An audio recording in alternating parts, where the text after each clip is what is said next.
He conocido a muchos cristianos que al llegar a pasajes difíciles se sienten incómodos y los ignoran. Pero aquí no hacemos eso. Bienvenidos a Dimensión Cero con su anfitrión, Gólgota.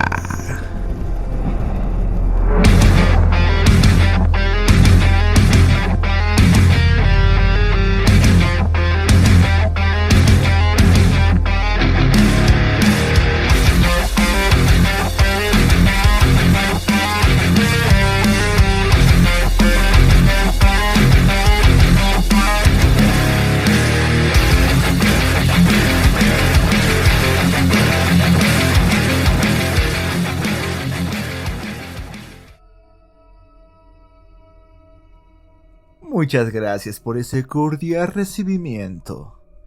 Mi nombre es Gólgota y extiendo la bienvenida a ti que me estás escuchando en este podcast. El día de hoy leeremos el capítulo número 2 del libro Sobrenatural de Michael Heiser, que lleva por título El mundo invisible, Dios y los dioses.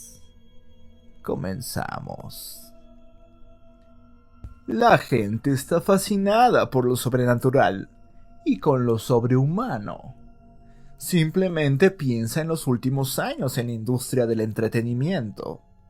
Miles de libros, programas de televisión y películas en las pasadas décadas han sido sobre ángeles, extraterrestres, monstruos, demonios, fantasmas, brujos, magia, vampiros, hombres lobo y superhéroes. Muchas de las franquicias taquilleras de Hollywood caracterizan lo sobrenatural. Los Hombres X, Los Vengadores, la saga de Harry Potter, Superman y la saga de Crepúsculo. Los programas de televisión como Fresh y claro, Sobrenatural y Archivos Secretos X tienen fieles seguidores, aun cuando hayan terminado de grabar nuevos episodios. Y realmente, estas cosas no han sido siempre populares en cuentos, en libros o en las artes. ¿Por qué? Una respuesta es que son un escape del ordinario. Ofrecen un mundo que es más interesante y excitante que el nuestro. Hay algo con respecto a lo bueno versus lo malo, magnificado en una escala cósmica que nos emociona. La lucha épica de los héroes de la Tierra Media, Gandalf, Frodo y compañía, en contra del Señor Oscuro Sauron en la trilogía del Señor de los Anillos, cautivaron a los lectores y ahora a los aficionados del cine, por más de medio siglo. En otro nivel, la gente es atraída a otros mundos porque, como dice el libro de Eclesiastés, Dios ha puesto la eternidad en sus corazones. Eclesiastés 3:11. Hay algo sobre la condición humana que anhela algo más allá de la experiencia humana. Algo divino. El apóstol Pablo también escribió sobre esta añoranza. Él enseñó que venía del hecho de simplemente estar vivos en el mundo que Dios ha creado. La creación da testimonio de un creador, por lo tanto, a un reino más allá del nuestro. Romanos 1:18 al 23. De hecho, Pablo dijo que este impulso era tan poderoso que tenía que ser suprimido voluntariamente. Versículo 18. Y todavía, parece que no pensamos en la historia épica de la Biblia de la misma manera en la que pensamos en lo sobrenatural de nuestros propios relatos en libros, películas y leyendas. Hay razones para esto, y van más allá de la falta de efectos especiales. Para algunos, los personajes de la Biblia son muy ordinarios o anticuados. No se sienten dinámicos ni heroicos. Después de todo, estas son las mismas personas y las mismas historias que hemos estado escuchando desde niños en la escuela dominical. Entonces, hay una barrera cultural. Es difícil para nosotros identificarnos con aquello que parece una parada interminable de pastores antiguos y hombres vestidos de túnicas, como tantos actores en la obra de la Navidad en tu iglesia. Pero creo que un factor aún más grande del por qué la ciencia ficción y la fantasía sobrenatural captan nuestra imaginación tan fácil es como nos han enseñado a pensar en el mundo invisible de la Biblia. Lo que hemos escuchado a través de los años en la iglesia pierde su significado. Hace lo sobrenatural algo aburrido. Lo que muchos cristianos imaginan que es cierto sobre el mundo invisible, no lo es. Los ángeles no tienen alas. No cuentan los querubines porque nunca son llamados ángeles y son criaturas. Los ángeles siempre están en forma humana. Los demonios no lucen cuernos ni una cola y no están aquí para hacernos pecar. Hacemos eso muy bien por nuestra propia cuenta. Y mientras que la Biblia describe la posesión demoníaca en formas legítimamente horribles, la inteligencia maligna tiene cosas más siniestras por hacer que convertir en títeres a la gente. Y encima de eso, los ángeles y demonios son jugadores de ligas menores. La iglesia parece nunca llegar a las grandes ligas y sus agendas. Los dioses son reales. En el primer capítulo les pregunté si verdaderamente creen lo que dice la Biblia. Considera esto un examen sorpresa. La Biblia dice que Dios tiene un equipo de trabajo de seres divinos que llevan a cabo sus decisiones. Se refiere a ello como la asamblea, el consejo o la corte de Dios. Salmo 89, 5 al 7 y Daniel 7, 10. Uno de los versículos más claros sobre ello es el Salmo 82, 1. La Biblia, traducción de las Buenas Nuevas, o TBN, lo dice bien. Dios preside el Consejo Celestial, en la Asamblea de los Dioses, emite su decisión. Si lo piensas, es un versículo alarmante. La primera vez que realmente lo vi, me aturdió. Pero lo que el versículo significa es lo que sencilla y simplemente dice. Como cualquier otro versículo, el Salmo 82.1 tiene que entenderse dentro del contexto de lo que la Biblia dice. En este caso, lo que dice sobre los dioses y cómo debe definirse ese término. Traducción de la palabra dioses en el hebreo original se traduce como Elohim. Muchos de nosotros hemos pensado sobre Elohim en un solo sentido, sobre uno de los nombres de Dios el Padre. Se nos debe hacer difícil pensar de ello en su contexto más amplio. Pero la palabra se refiere a cualquier habitante del mundo espiritual invisible. Por eso, es que vas a encontrar que es usado por Dios mismo en Génesis 1.1, por demonios, en Deuteronomio 32.17, y del ser humano muerto en el más allá, en 1 Samuel 28.13. Para la Biblia, cualquier ser incorpóreo cuya dirección es el mundo de los espíritus es un Elohim. El término hebreo no se refiere a un conjunto específico de habilidades que solo Dios tiene. La Biblia distingue a Dios de todos los demás dioses en otra manera, no por usar la palabra Elohim. Por ejemplo, la Biblia manda a los dioses a adorar al Dios de la Biblia. Salmo 29.1. Es su creador y rey. Salmo 95.3 y 148 del 1 al 5. Salmo 89.6.7 en TBN dice: No hay nadie en el cielo como tú, Señor. Ninguno de los seres celestiales te iguala. Primera de Reyes 8.23 y Salmo 97.9. Eres temido en el consejo de los santos. Los escritores de la Biblia son bastante francos sobre el hecho de que nada iguala al Dios de Israel. Él es el Dios de dioses. Deuteronomio 10:17 y Salmo 136:2. Estos seres en el Consejo de los Santos son reales.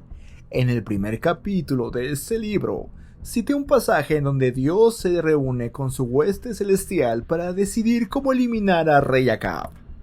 En este pasaje, los miembros de este grupo fueron llamados espíritus. Si creemos que el mundo espiritual es real y es habitado por Dios y por los seres espirituales que Él ha creado, como los ángeles, tenemos que admitir que el equipo de trabajo sobrenatural de Dios, descrito en los versículos que cité arriba y muchos otros, son también reales. De lo contrario, solo hablamos de dientes para afuera sobre la realidad espiritual.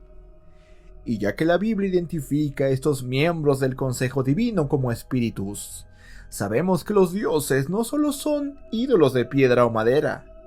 Las estatuas no trabajan para Dios en el Consejo Celestial. Es cierto que la gente del mundo antiguo, quienes adoraban a dioses rivales, hizo ídolos. Pero sabían que estos ídolos, hechos con sus propias manos, no tenían poderes reales.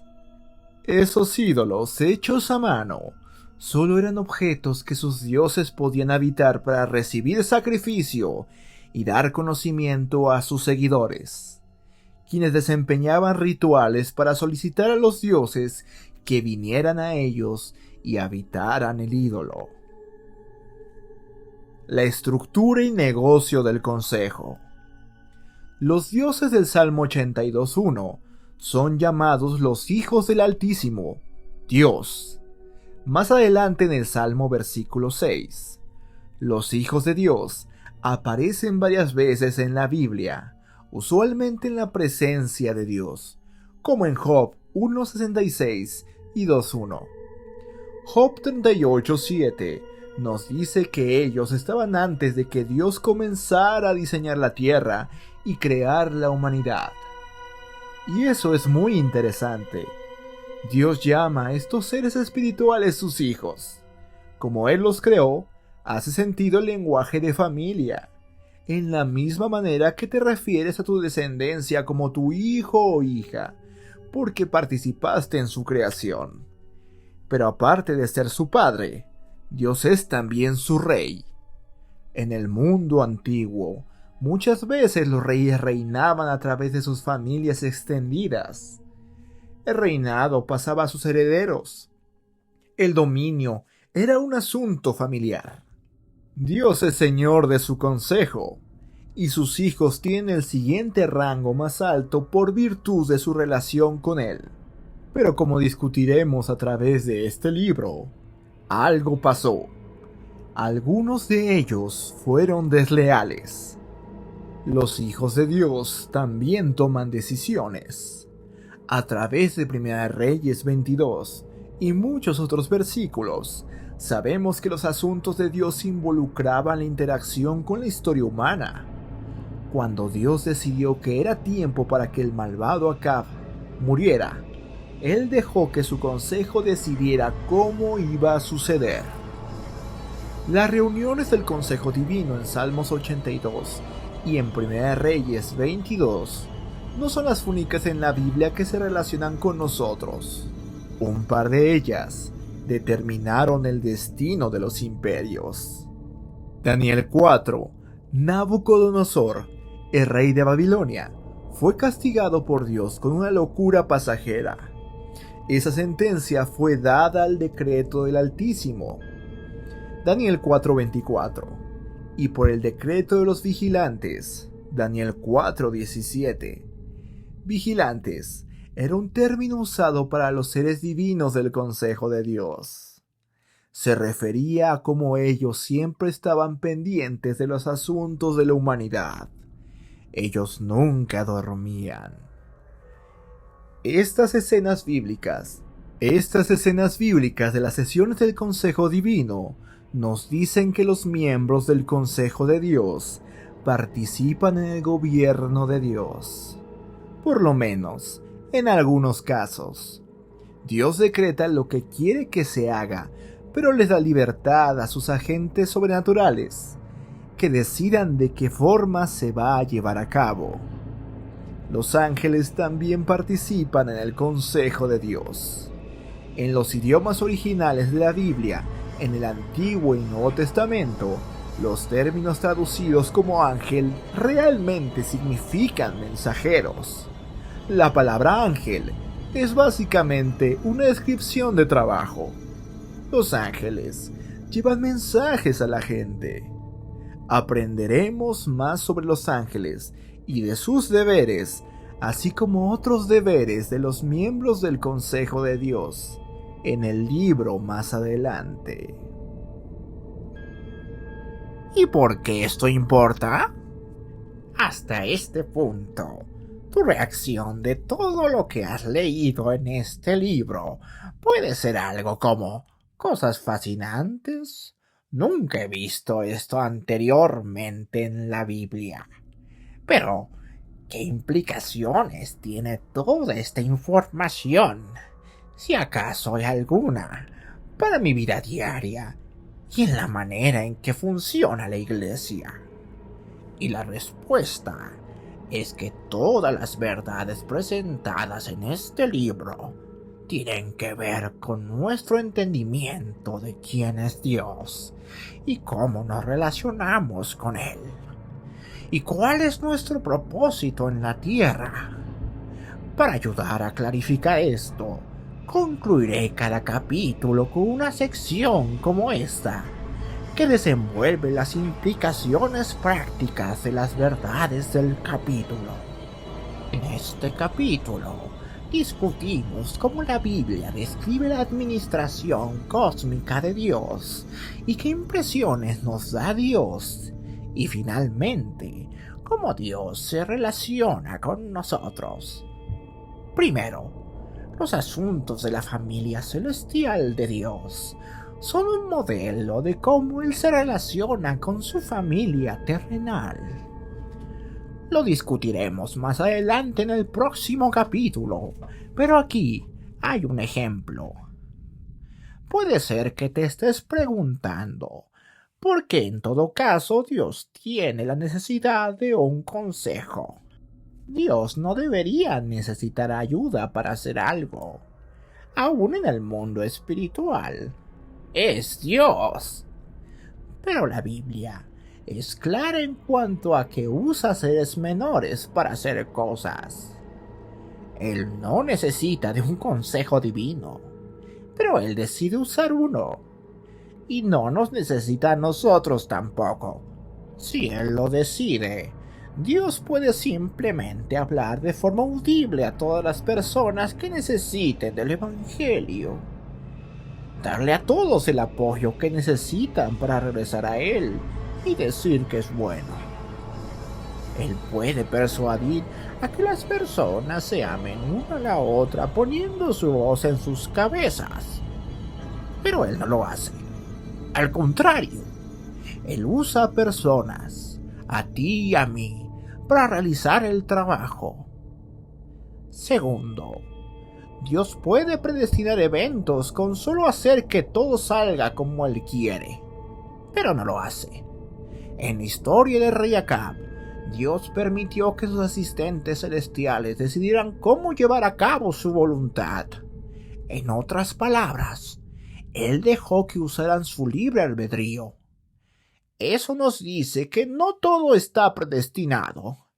Y eso es verdad, no solo en el mundo invisible, también es verdad en nuestro mundo. En la Biblia, el mundo invisible tiene una estructura. Dios es el director ejecutivo de operaciones. Aquellos que trabajan para Él son su familia.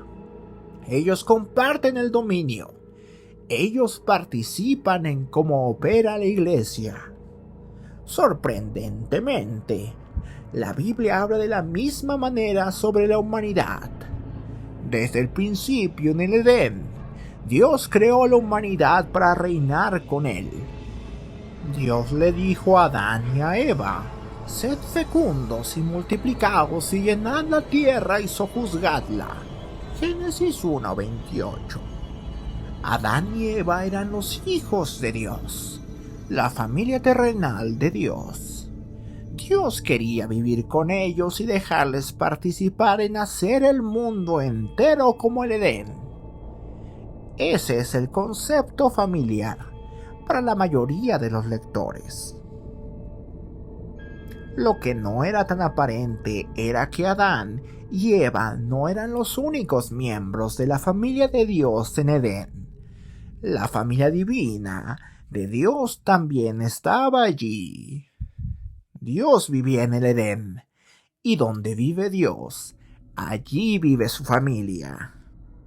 Pensamos en el cielo como un lugar donde viviremos con Dios y su familia divina. Esa era la intención original, y es la manera en que será. No es una coincidencia que la Biblia termina con un cielo regresando a la tierra en un nuevo Edén global. Apocalipsis 21:22. Para entender nuestro destino, tenemos que regresar al tiempo en que las dos familias de Dios ocupaban el mismo espacio. Tenemos que regresar al jardín. Muchas gracias, querido abuelo, por leer la última sección de este capítulo. Y gracias a ti que escuchaste esos más o menos 20 minutos de audio. Te espero la siguiente semana con un capítulo más de Sobrenatural del Dr. Michael Heiser. Y también a un capítulo más de Dimensión Cero.